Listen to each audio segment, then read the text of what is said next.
Are you ready to hoist the colors?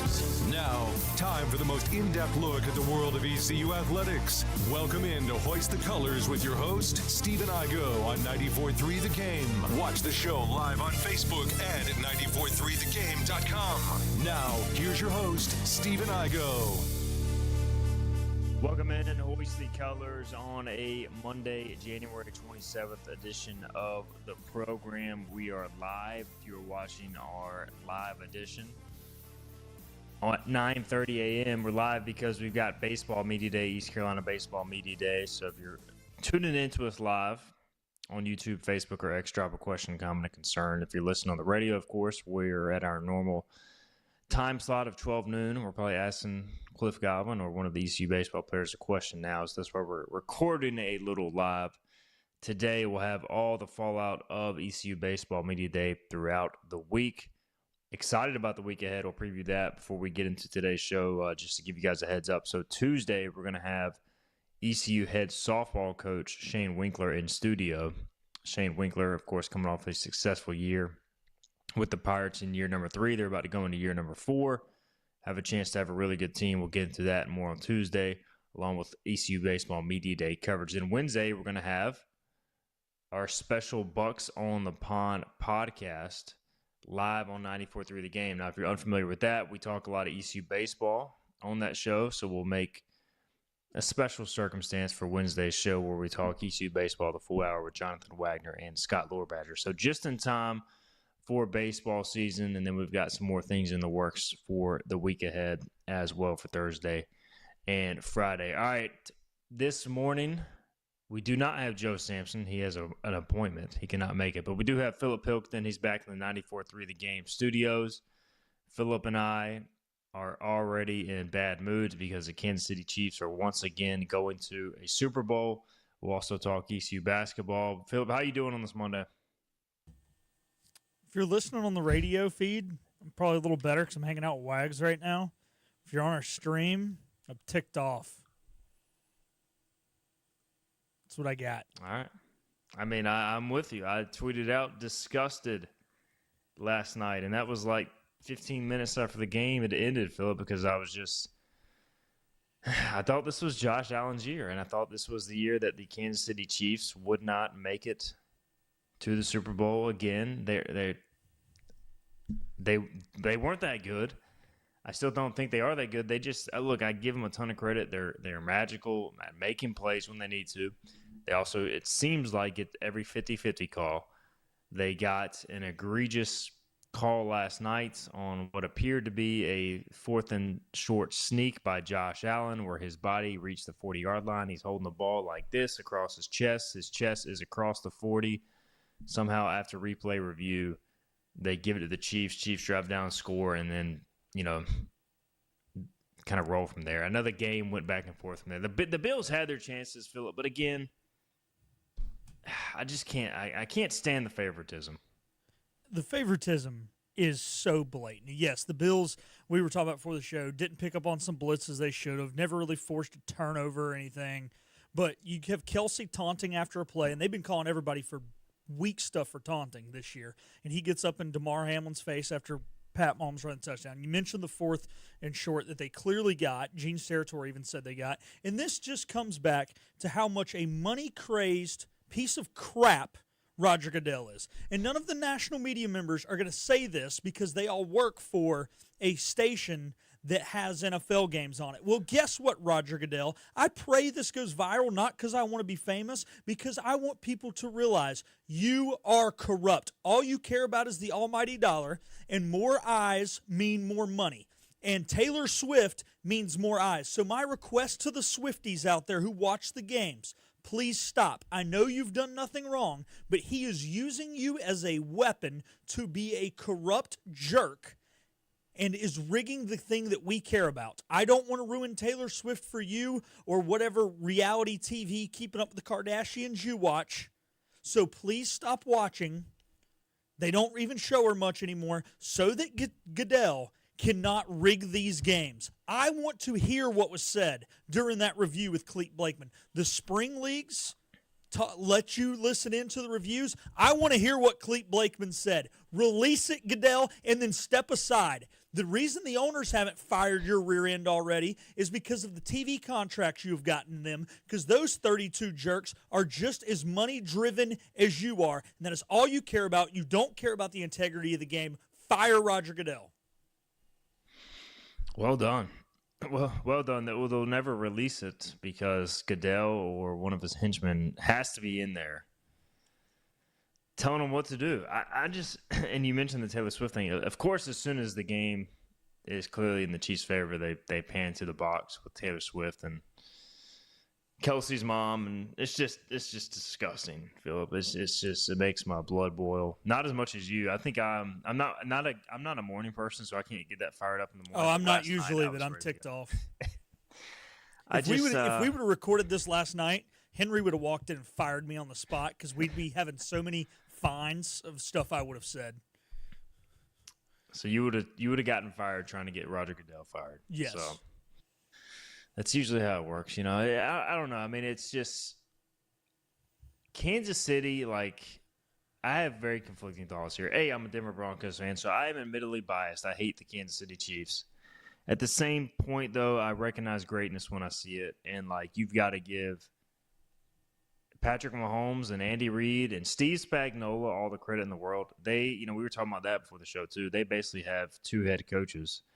Spags, what he dials up defensively is incredible, and he fooled Josh Allen on the biggest play of the night on that fourth down call. Buffalo actually had the play they wanted, or they had a play design that would have worked if Josh Allen would have saw it, but he misread the blitz. Spagnuolo fooled him. He rolled right into it, and obviously the ball could have been caught by who was it? Dawson Knox. It was Knox. Okay, and it was not caught. And so he still made a good play, but there was a wide open play on the orbit motion in the flat he could have hit from first down. Either way, Spags is amazing. Andy Reid, we know, is amazing. And Mahomes, I can't stand him. You know, I can't stand his little flexes and his little Muppet voice, but he makes all the plays. And I knew last night I should have bet Mahomes plus 450 rushing touchdown because I knew he was going to run. He always runs in big games after just not running all year. And then Josh Allen, I thought Buffalo – tried almost too much to get his legs involved when it was pretty clear Kansas City was going to do everything they could to take his legs away. So I thought even with the stupid calls, and they were stupid and they were egregious, Kansas City, they made the plays, Philip. Once again, they always make the plays. 17 straight one-possession victories. At what point do we question that, though? Like, eventually you lose one just out of luck. So at some point you're like, is this rigged? I don't know, but they made the plays. Yeah, they did, and one of the things that we haven't brought up is Kansas City scored 30 points twice this year. One of those games they had 27 at the end of regulation and kicked a field goal to make it 30. Another game they had 24 at the end of regulation, scored a touchdown to make it 30. This is the first time they've scored 30 plus in a regulation game all year. So credit to their offense. It did feel a little bit there towards the end of the first half like Buffalo's defense was not going to be able to stop Kansas City regardless. There was going to be no opportunity to force any punts. I think they did punt a couple times. So, like you said, they did make the play. Spags is a phenomenal defensive coordinator. And really, look, like I said, you got to celebrate greatness. You got to appreciate it. I think the reason I'm so ticked off is the review.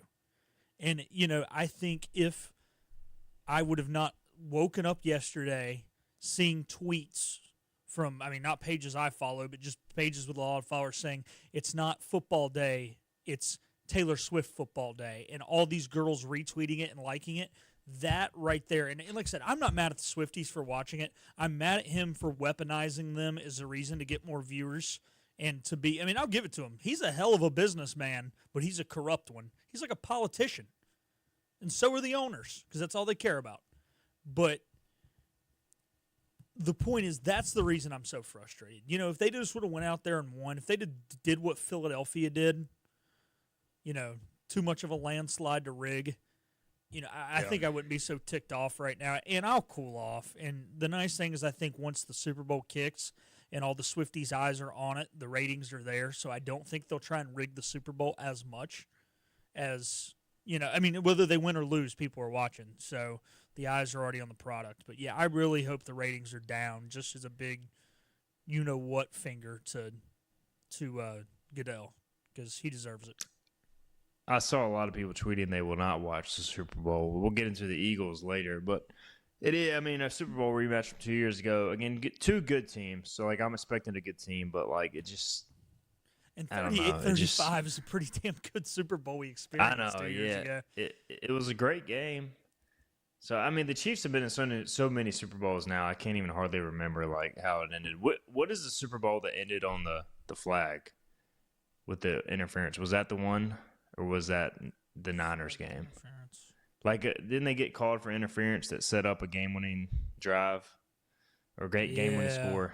Somebody help me out. I think it was one of the I can't remember. It might have been one of the Niners games. Okay. We'll look that up during the break. So I saw a tweet, too, and I was having this conversation with somebody when this tweet went down. We're in the year 2025. We have technology. Can we not just put a chip in the football to measure where it goes? Because I feel like relying on human beings to spot the football, much like relying on human beings to call balls and strikes. And I get it. It's nice to have officials, umpires as part of the game. It's always been that way. But why are we relying on a guy who is standing like 10 yards behind where the ball is in many cases? Like, let's say there's a pass downfield. The referee can't keep up with the receiver who's running down the sideline, and we're going to rely on that guy to just estimate, to spot the ball. There has to be a better way to do this, Philip, and especially for a play like this. Why can we not have a chip in the ball to determine where the ball is and sync that with the video feed for a replay? It just seemed like that would make it pretty damn simple. I agree. The only tough thing about the chip in the ball is what is reading the chip. Like, what says like you can say, okay, here's where the ball exactly was. So say it's like in a pile. Like, it'll help you kind of like visualize it, but what makes the exact line to gain? So you would almost need like I don't know if there's a way. You almost need a chip. I think you would need a chip in the sticks as well, in the official. Yeah. So not on the side that's not the official one, because there is a non-official sticks because they don't actually have the chain on them. So you would need one on that, I think, and one in the ball. And it would have to like do a sensor if it like crosses in front. But then it also comes down to like, what if the guy holding the pole has the pole in the right spot, but it's slightly turned? No, I'm just saying, like, would it screw up where it's shooting, multiple yards front because he doesn't have it angled directly perpendicular to the field? He's got it, slightly, 2 degrees could be when you're 53 yards and 1 foot away on the other side of the field is multiple yards on the field. So I'm with you. There should be a technology, but I'm just trying to logically think how it work, and I'm coming up with some error opportunities here. Yeah, I'm not an IT guy, but it just feels like we should have, if we have all this technology, there should be a way to incorporate it into, and even if you don't have the first down marker, if you can go back when you do the replay, at least you can visualize, all right, at this point in time, here's where the ball was in Josh Allen's body. Like, maybe you could highlight the ball through That's a Josh good point. Allen's and then you could at least something. spot the ball based off and then bring the chains out. So maybe at least just, hey, this is how far we got. It just, I don't know. I mean, it's just frustrating, man, because I just would like to be able to watch the Super Bowl and enjoy it and not, pull against the Chiefs so hard and just deal, like, I guess Twitter to an extent, or X, whatever it's called now, like, we're just going to moan about everything, they complain about everything, but it just seems like with this, the Chiefs and the NFL, now it's just turned into like who can get mad the most on X, because we're all so frustrated. We can't just enjoy the games. We all just want to see the Chiefs win, or see the Chiefs lose or not win via cheating, or shady shenanigans. I don't know. It's just super annoying. It is, and the weird thing about this when we were talking about before the show is like, New England had all the cheating scandals, but at least it was like they were cheating themselves. And like, how many people have cheated throughout sports? You think of the corked bat with Sammy Sosa. You think of, the steroids, everything that's ever happened in NASCAR, and why every rule was based off somebody cheating. But now it seems like the league is cheating for them, and that makes it worse. And then the other thing, like, too, at least New England did it 3 times in 4 years, and then they didn't make it the next 2 years. You know, Roethlisberger made it, beat Seattle.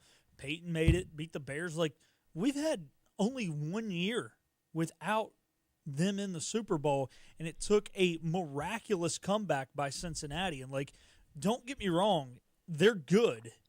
But in an era of the NFL where it seems like there's more parity than there's ever been, why is there no parity with them? You know, it's harder to pick games even straight up than it used to be because late in the season now, a 3-win team can beat an 8-win team that didn't used to happen. And the reason is we haven't expanded now in 22 years. 2002, because this would still be 2024 season, is the last time the league expanded. There's more and more talent being pumped out of college football. That is why there's more discrepancy and differenceness, and we've got less parity in the NFL than we do in sports without salary caps like soccer and baseball. I mean, that lets you know there's got to be some sort of shenanigans going on.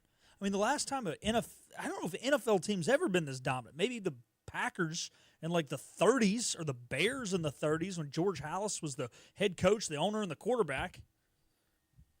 Yeah, because like you said, the Patriots, it was a long, extended dynasty, and they had their little spurts where they were, obviously back-to-back in, 3 and 4 years. But, this one feels so dominant over a handful of years, which just hasn't happened, at least in my lifetime. So, the other side of it, before we take a break, Josh Allen, again, comes up short. And, as frustrating as it is as a Denver Broncos fan to see Kansas City be this good, I think it'd be worse to be a Bills or Ravens fan right now because you just can't break through the glass ceiling of the Kansas City Chiefs. And Mahomes is still only 29, and I know Kelsey's done soon probably, and they've got some players like Chris Jones that are getting older, but I don't know. I think as long as Mahomes and Andy Reid keeps coaching, at this point, I have to see it to believe it that they're going to lose a game at home in the playoffs to when Kelsey Lamar retires, you won't Lamar have the Jackson. Tay effect, and that's less reason for him to try and rig it. But I'm with you, and it would really stink, like you said, to have a generational quarterback on your team, best quarterback in your franchise's history in Buffalo and Baltimore and Cincinnati, even though they're not as consistently making the playoffs, where you feel like there's just no hope. Whereas at least and you guys could be there before long. But at least, me as an Bo NFC Nix is already fan, 25. Yeah, but us being an NFC fan, like there's parity in the NFC. You feel like you stand a chance as long as your team's good enough. For some reason, that's how history's been, though, man. It's like, you talk about the 49ers being the team of the 80s and the Cowboys being the teams of the 90s, but still, it's always been AFC has been more built on dynasties and at least consistently making Super Bowls. Yeah, it's like you get a lot of repeat AFC championship games throughout history that you haven't had on the NFC side, I think. There's always just been more parity. When you look at Super Bowl appearances, too, it's like, you got Denver, Kansas City, New England, Pittsburgh, and then there's Buffalo's been a 4 altogether, and there's a huge drop-off on the AFC side where it's like everybody in the NFC, with the exception of Dallas, has been to either 3, 4, or 5 Super Bowls. Yeah. Good. Yeah, I've never thought of that way. That's a good point. That's a good point for sure. All right. Well, I'll tell you what. We'll take a break. We'll circle back to the Eagles later. We're going to talk some East Carolina basketball next segment, as the Pirates have won 3 consecutive games in the American Athletic Conference. We'll tell you how they did it and what it means for this year's team on the other side. Acre Station Meat Farm, along with Lane Angus Beef, bring you Farm to Fork Beef. Stock your freezers now with affordable beef boxes, just in time for the grilling season. Farm to Fork Beef brings quality local beef to your family. From your traditional butcher shop, Acre Station Meat Farm. Come on down to Acre Station Meat Farm and find out why we're #1 in fresh cuts and friendly service. Acre Station Meat Farm, Highway 32 North, Pinetown. Living easy is the sound of children laughing as you make memories with neighbors and friends. It's the sound of nothing at all. It's the smell of the salt air. Hear the waters against the marsh grass. See the beauty of our coast. Bow Coast, located in Beaufort, North Carolina. Southern Living's best small town. Other restaurants claim their food is fresh and fast, but are they friendly? At Moore's, you're treated like family the minute you walk into their doors. With locations in Winterville, New Bern, Swansboro, Morehead City, and Jacksonville. We've been practicing what we preach since 1945. At Moore's, our barbecue is slow cooked and smoked over real wood daily until it's so tender it's falling off the bone. Combined with our fresh chicken, cooked to order seafood, and homemade fixins, we're sure you'll agree. If it's not Moore's, it's less.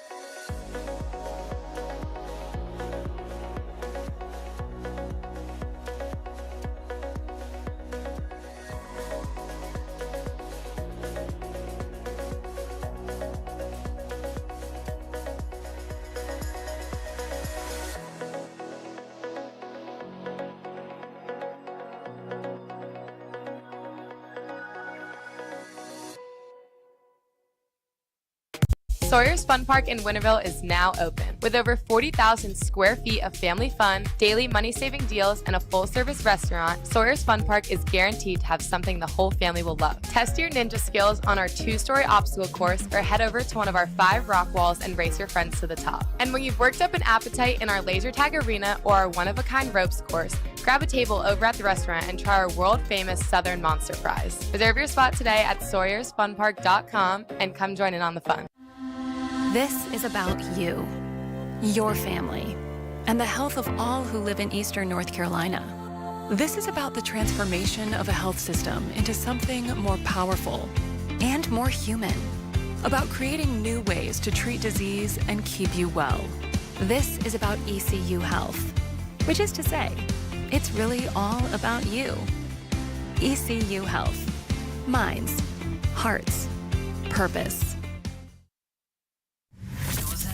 What's happening? Tell me what's happening. Every ECU fan's one stop for all things ECU athletics. This is Hoist the Colors with Stephen Igo on 94.3 The Game.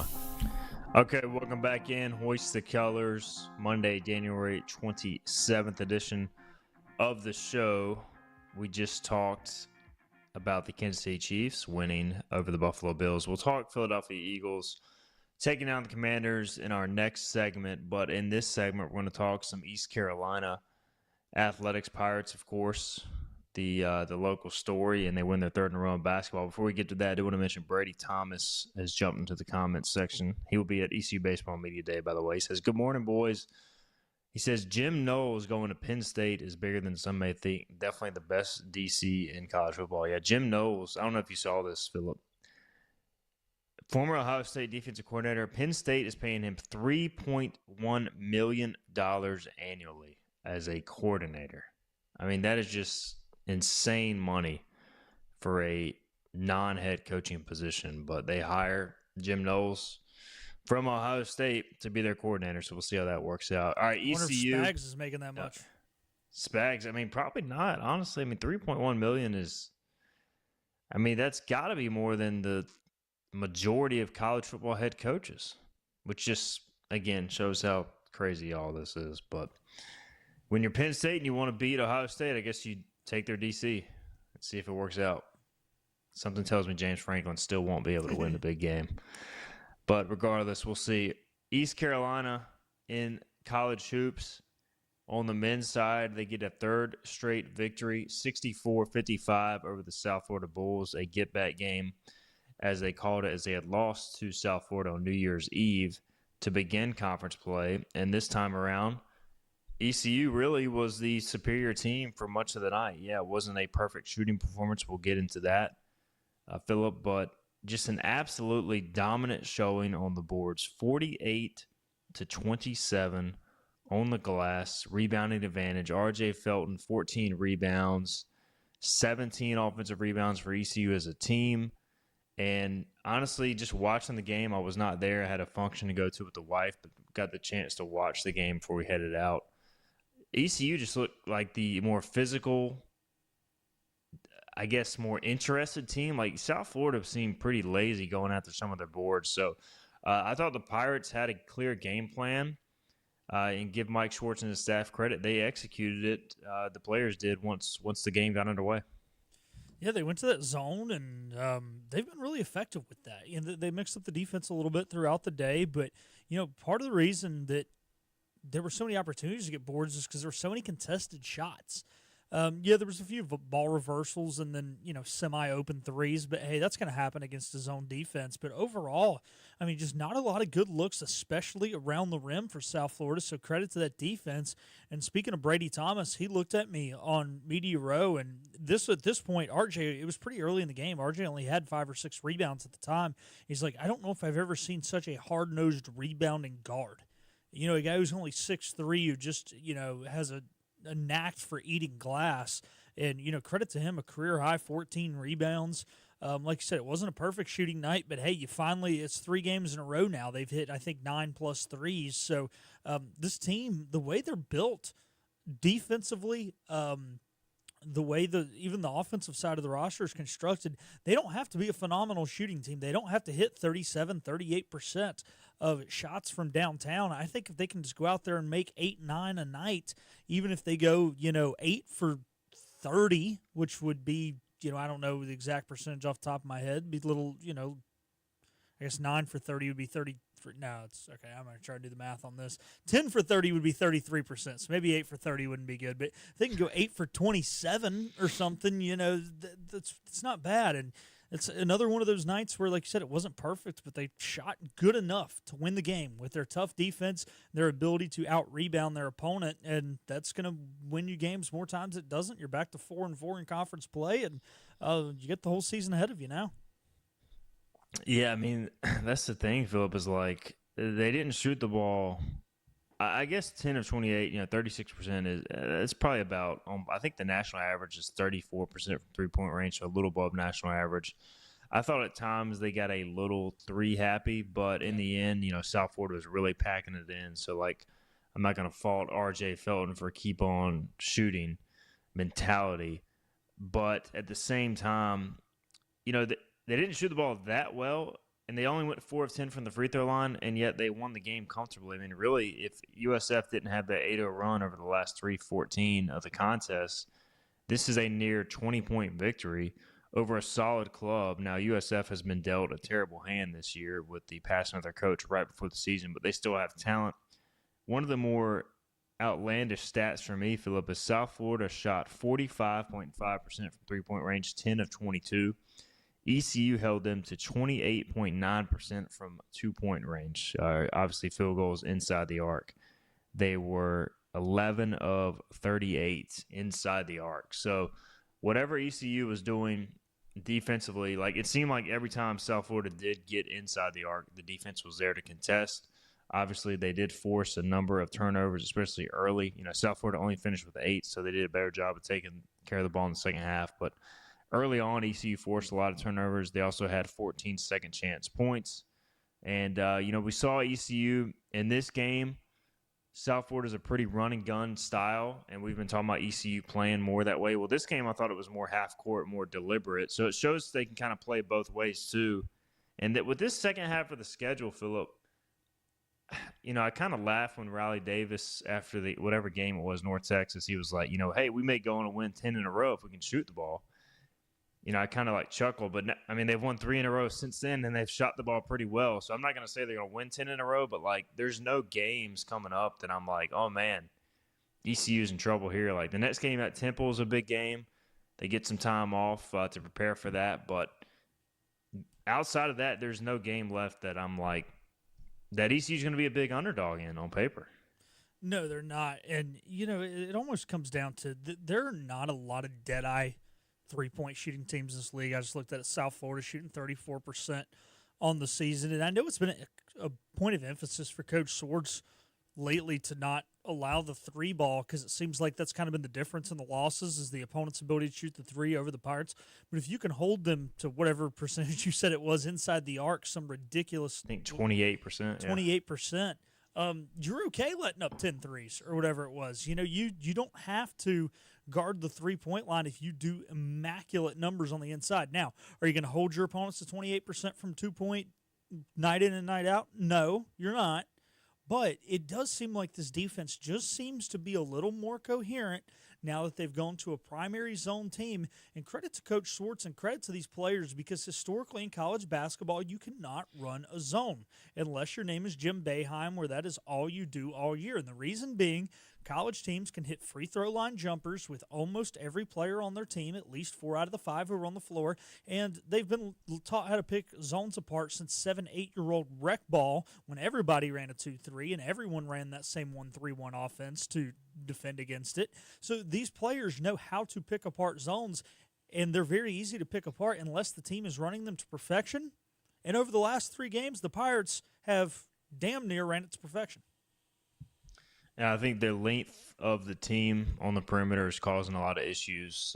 Especially when Jay Shane Woodard's out there, he does a great job of getting his hands in the passing lanes, making life difficult. And, they do a good job. The zone, from what Coach Schwartz has said, this zone in particular is really designed to take away three-point shot attempts. Now, you're going to give up some open threes, like Philip said, just by nature of playing the zone. You're going to find open spaces.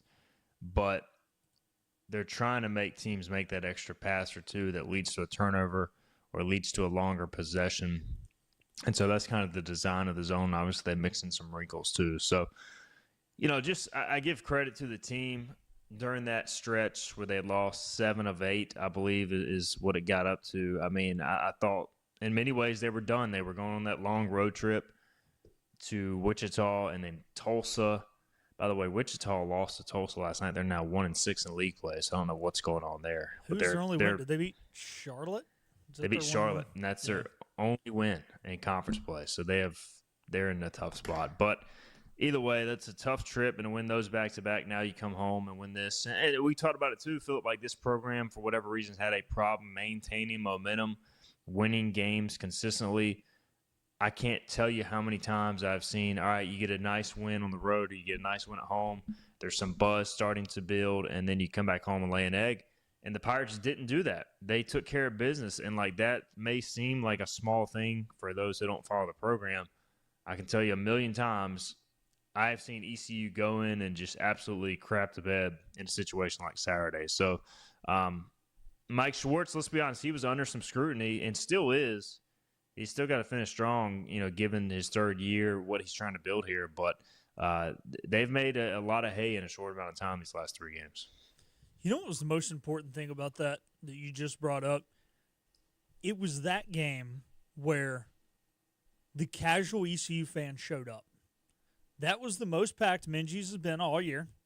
Most packed it's been in a long time for a team not named Memphis or Houston. And how many times, like you said, we've laid an egg in that game? Well, how many times we've not only laid an egg in the game where it's an opportunity to go on a big win streak, but where we've laid an egg where, hey, people are finally showing up, and then you go out there and don't only lose, but you just get throttled. Well, guess what? Terrible. Yeah, they pretty much let it wire to wire. I think the last time they trailed was at 3 minutes into the game or something. So all the casual basketball fans out there who showed up on a Saturday afternoon because they've been cooped up inside with the kids all week because it snowed, because there was no other sports going on, it was too cold to still go out and do outdoor activities, it was the thing to do to go to the ECU basketball game. Those people showed up, and you go out there and you have a performance like that, and you prove why they should be showing up to ECU basketball games. That game right there will help attendance the rest of the year. No doubt. That's a good way to look at it. All right, a few more things we'll get a break in. The biggest thing for me going forward basketball, Philip, is this conference is not very good. And, that's a good thing because now outside of Memphis, I mean, they're going to be the favorite going in the conference tournament. Outside of that, anybody can win the conference tournament. And anybody can beat Memphis. They're not some juggernaut. So, for me, it's all about positioning for the conference tournament. Because ECU, as they're constructed, it's not ideal to be a subpar shooting team going to the tournament play, but they could win the tournament. I mean, that sounds stupid, but as we sit here now, the better position you can put yourself in for the tournament, which is months away, it's not far-fetched that you could get it done. So that's, for me, is what I'm keeping my eye on during this last part of the schedule is how many wins can you get to put yourself in the best position possible to have a chance to win the tournament. I agree with you to an extent. I think Wichita and Charlotte are bad. I don't know if they can win the conference tournament. I don't know if they can beat North Texas or Memphis. But the other 9 teams, 100%, anybody can win it from right now. Third place is UAB all the way down to 8th place, or 9th place. I don't think Tulsa can win it. Yeah, it is Tulsa. Okay, down to 8th place, which I think is Rice. So, yes, I think Tulsa could go on a little bit of a run, but then run into one of those 2 teams and then get hosed, whereas I think Wichita and Charlotte at most could win 1 game. You know, if Tulsa, finds a way, they could, beat one of those teams in the first round and then beat, ECU or a UAB or a Tulane and then win 2 games. But, yeah, Charlotte and Tulsa, or Charlotte and Wichita, you got to beat Charlotte. Yeah, they got to beat Charlotte.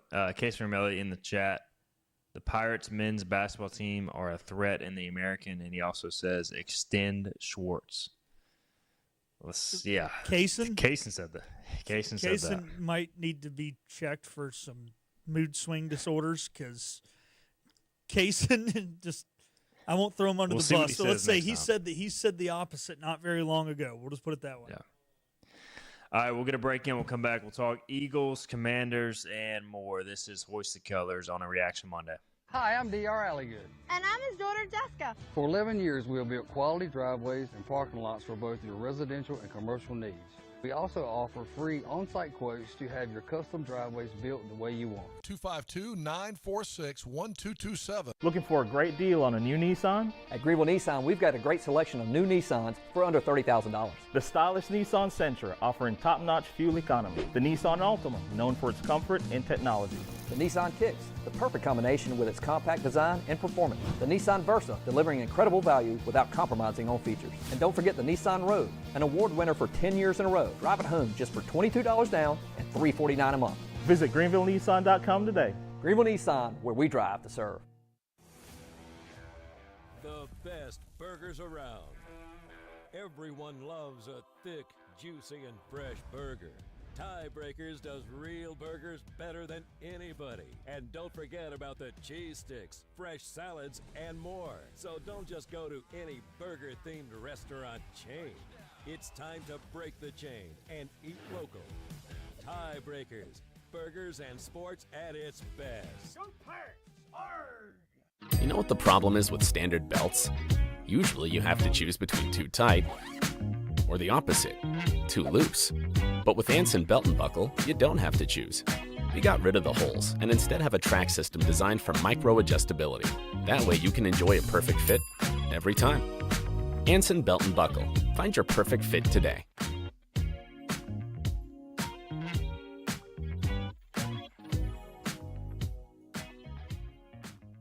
Hi, I'm D.R. Alligood. And I'm his daughter, Jessica. For 11 years, we have built quality driveways and parking lots for both your residential and commercial needs.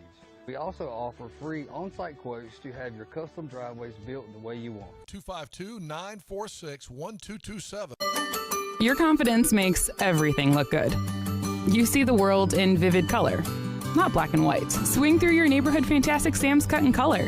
And let our experienced stylists take you from everyday to extraordinary. Fantastic Sam's hair salons are locally owned and operated. Our full-service salons are conveniently located in Goldsboro, Kinston, Greenville, New Bern, Jacksonville, and Calabash. Stop in today at Fantastic Sam's, where the possibilities are endless. Storm season is approaching. North Carolina weather can damage your roof, and before long, a small leak can turn into a big problem. Your home is one of your biggest investments, so protect it with Wells Home Improvements.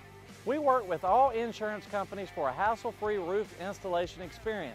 Call us today and get 10% off your roof installation when you mention this commercial. 252-227-8403 or visit us online at wellshomeimprovements.com. Wells Home Improvements. Local, honest, dependable.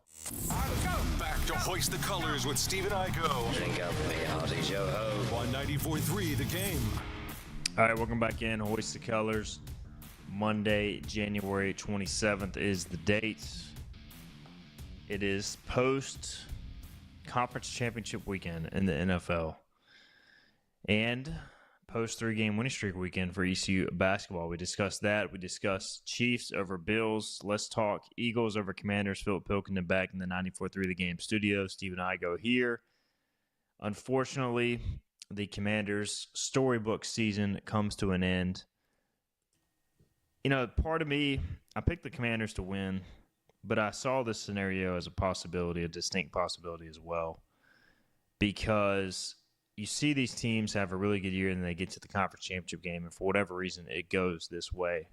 And simply put, the Eagles played really well, Philip. I thought Jalen Hurts threw the ball better than we have seen him throw the ball in a long time. Obviously, he ran it well, and the Eagles ran for 7 touchdowns as a team, which is crazy. They went 55-23, but the Commanders just didn't give themselves a chance. They had too many mistakes. The fumbled kickoff right before halftime, that was when the game, I don't want to say it was over, but at that point it was going to be very tough. So they just made too many mistakes, and the Eagles played really well to pull away. Yeah, when you came into this game, we knew that Washington, and Bobby had talked about it throughout the entire playoffs, Washington had probably the worst defense of any of the teams in the playoffs. And they clock controlled against Tampa, and they just went out there and outscored Detroit. So when you have the lesser defense, you've got to steal possessions. Unfortunately, to your point, I go with the Jeremy McNichols fumble, you gave away a possession. And it kind of was a free fall after that. Philly, not trying to take anything away from their offense because they made, like you said, every play they could have. You expected Philadelphia's offense to go out there and beat Washington's defense. Therefore, Washington's offense had to be damn near flawless against the best defense in the NFL statistically. They weren't. It is what it is. I think the game was closer than the scoreboard says it was because you did have the fumbled kickoff. You had there at the end of the game when they had to go for it a couple times and just gave Philadelphia the ball right there where they kind of just walked in the end zone. And, I didn't think Washington played necessarily bad as much as it was that Philadelphia really was that good, and Washington just isn't quite ready to beat teams of that caliber in that big of a game yet. I think they need probably one more offensive weapon, whether it be a star tight end who's not 40, another good receiver to pair with Scary Terry, and they probably need about 5 new additions on defense. I think they will get there. I think Dan Quinn will build that roster. I think they will form it well around Jaden Daniels. I think the future is bright. I think the best team won the football game. Yeah, I agree. I mean, look, anytime – and the Eagles are such a better matchup for the Chiefs in the Super Bowl because of their defense. I think we saw a banged-up Buffalo defense really struggle stopping Kansas City. Washington would have really struggled in the Super Bowl. So I do feel like this leads to the best matchup. It would have been cool to see Commanders-Bills just because of, just both fan bases getting that opportunity and both teams getting that moment. It would have been something new. But Eagles, Chiefs on paper, it'll be a great game. The spread is at 1.5. I know it opened at 1.5 in favor of KC, and I think that's about right. So, the whole season that Saquon Barkley had, Philip, does this make us, and with Derrick Henry in Baltimore, do we now go into an era where we start valuing the running back position again? Because Saquon, there were a lot of teams that could have signed him and just didn't want to pay him. And he ended up signing a 3-year, I believe, $37 million contract, which is around $12.5 million annually, which isn't a lot for a star player. I mean, quarterbacks are making God knows what, like $40, $50 million per year now, and receivers are making $20, $25 million a year. So, at what point do we now go back to valuing the running back position, or are those days just gone? Because I feel like without Saquon, Philly would not be in this position. I think you're right. I think they wouldn't. But I almost wonder, we almost went to a time where it was like, hey, you're just good enough if you're good enough to be a starter, we'll take you. You don't have to be anything special. I think maybe we overreacted, and maybe you do need to value the stars. But again, are there 2 or 3 guys that are ahead of everybody else? And then once you get down to that, you almost come off elite tier and just go to very good. Is there that much of a difference in having a very good running back and having a guy who's just good enough? Because at the end of the day, the Panthers have Chuba Hubbard. We're not really looking to upgrade. He's not a star, but I would not be okay paying a running back not named Saquon or Derrick Henry, or maybe if he could be healthy, Christian McCaffrey. Even Jonathan Taylor, Aaron Jones, Josh Jacobs, who are way better than Chuba Hubbard. Is it really worth it where I could go pay a nose tackle or a corner? No. So I think if it's not Saquon, if it's not Derrick Henry, no. But I think to your point, maybe we're back to where we do pay those guys. But again, you're talking perennial first ballot Hall of Famers get paid. You might make the Hall of Fame, Hall of Very Good, maybe not. Even Derrick Henry, and I'm sure some of it has to do with his age and his workload being 31 years old now, but 2 years, $16 million deal, $8 million a year for a Hall of Fame running back, and I don't know.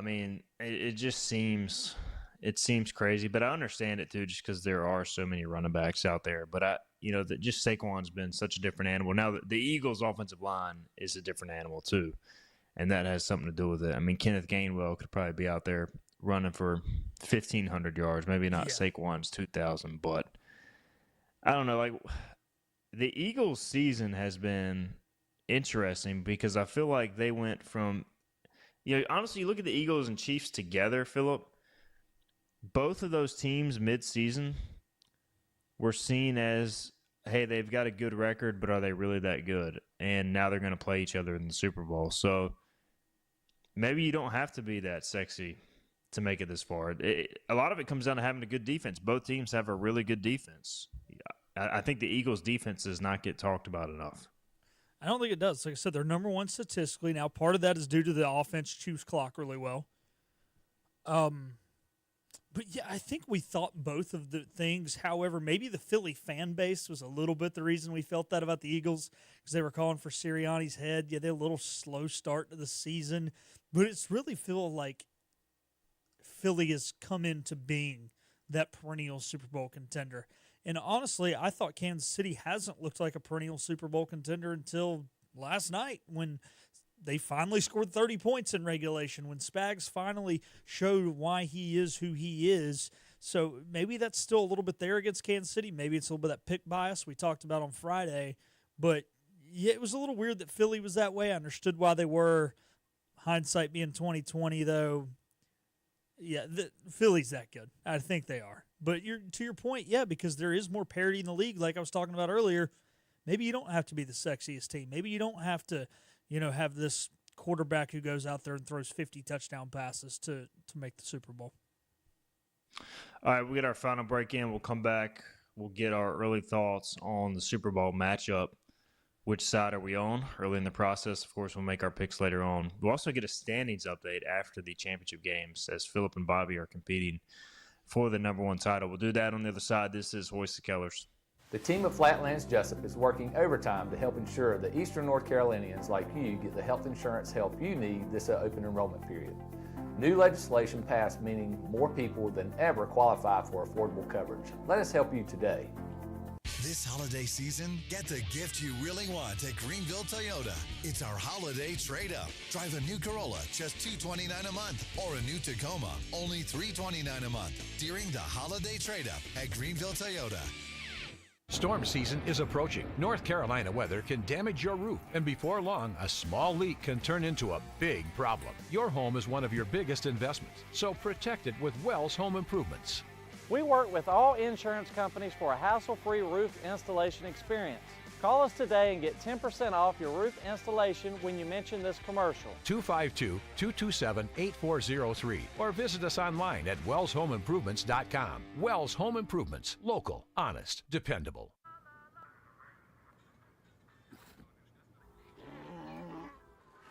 Hey, on the mountain we've got a saying. Get off your...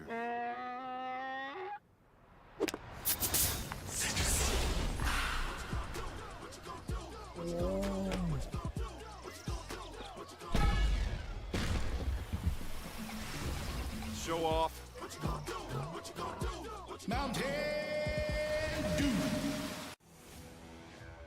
The best burgers around. Everyone loves a thick, juicy, and fresh burger. Tiebreakers does real burgers better than anybody. And don't forget about the cheese sticks, fresh salads, and more. So don't just go to any burger-themed restaurant chain. It's time to break the chain and eat local. Tiebreakers, burgers and sports at its best. Everybody loves tiebreakers. Big tax credits are back. Get a 30% tax credit, up to $2,000 off your new Mitsubishi electric heat pump install. Let Comfort Master help you take advantage of the tax credits with a qualifying Mitsubishi electric ducted heat pump or non-ducted Mitsubishi electric mini splits. Mitsubishi electric mini splits are ideal for bonus rooms, garages, or sunrooms. If you need a new HVAC unit, call Comfort Master today. Call Comfort Master. Call Comfort Master. Unwrap a new Toyota for the holidays at Greenville Toyota. It's our holiday trade-up. Get a new Camry, $269 a month, or a new RAV4, $329 a month. Trade up and save at Greenville Toyota. Tired of the 1-800 numbers advertising Medicare products? Flatlands Jessup has 6 offices all throughout eastern North Carolina. You get face-to-face help from our local award-winning licensed team. Stop by today. Flatlands Jessup, your whole world covered. Here there be pirates. Back to Hoist the Colors with Steve and I go. How good is this? On 94.3 The Game. All right, final segment, Hoist the Colors on a Reaction Monday. We've talked East Carolina basketball winning their 3rd in a row, taking down South Florida on Saturday inside Minges Coliseum. They have this week off until Saturday, going to Temple, rematch from the Pirates' victory earlier in the season. So that'll be a big game. We've talked NFC, AFC championship games. The Chiefs beat the Bills in somewhat controversial fashion. Surprise, surprise. They're heading to the Super Bowl, and the Eagles going to the Super Bowl, taking down NFC East rival Washington. Early look at the Super Bowl. The Chiefs are a slim favorite. Of course, they beat the Eagles a couple years back in Super Bowl 57. Philip, first off, do we have a standings update? I believe you may have gained a game on Bobby Harvard in our pick'ems because you had the Eagles, correct? I did. So he now has a 1-game lead with 1 game to play. So what happens if you guys tie? Because we can't have a tie. There's no tie in the pick'ems. I guess we're going to have to make the Super Bowl. Well, the tie, or is that unfair to make it the kind of tiebreaker? Fair. I think, like, in a way, the problem is the Pro Bowl is not a real game anymore. If this was 15 years ago, not picking the Pro Bowl. Yeah, because even when the last few years of it being tackle, like, I wouldn't want to pick it. But like back in the day when this was legit and dudes were getting lit up, like when Sean Taylor was out there taking dudes' head off, I'd say we just pick the Pro Bowl. But do they even have lines for the Pro Bowl game anymore? I don't think so because it's so. Yeah. I don't know. It's We'll figure it even a real out. game. We'll come up with something. We got a few days. We got 2 weeks. Yeah,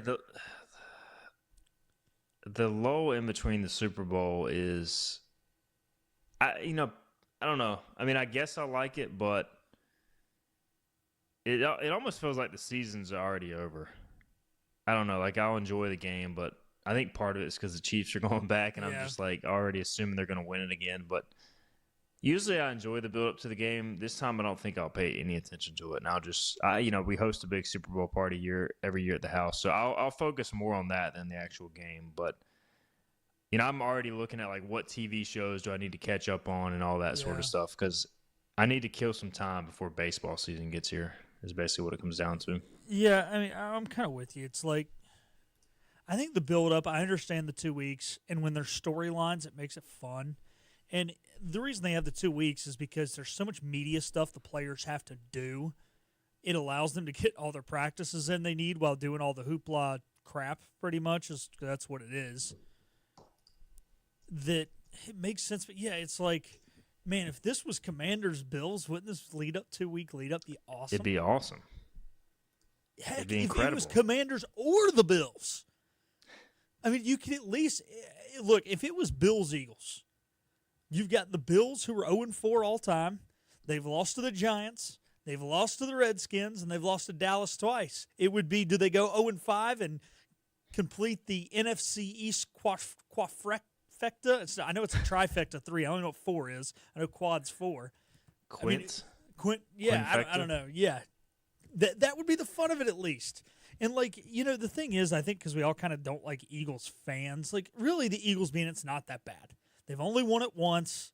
This quarterback, this coach has never won it. Like, now, if you're an NFC East fan, yeah, but, like, as a non-NFC East fan, like, do I really want to see the Eagles in it? No, because there's cooler stories. But, like, I mean, I don't have a problem pulling for the Eagles. Why not? I know we got just a couple seconds left. You don't have to tell me, but do you have an early way you're leaning on this game or not yet? You know, it's Saquon's 28th birthday. I don't know the last time. I'd have to go back and think about it. The day of the game? Yeah, last time a running back won MVP of the Super Bowl. It's been a while. Maybe. That's interesting. Was it Emmett? Yeah. I think it was Emmett. I think Terrell Davis won it in 30. Oh, yeah, you're right. TD. Yeah, TD. But I don't know if one's won it since then. All right, we got to get out of here. We'll be back tomorrow. We'll talk ECU Baseball Media Day recap. We'll also have ECU softball coach Shane Winkler in studio. We'll see you then, 12 noon on Tuesday. This has been Hoist the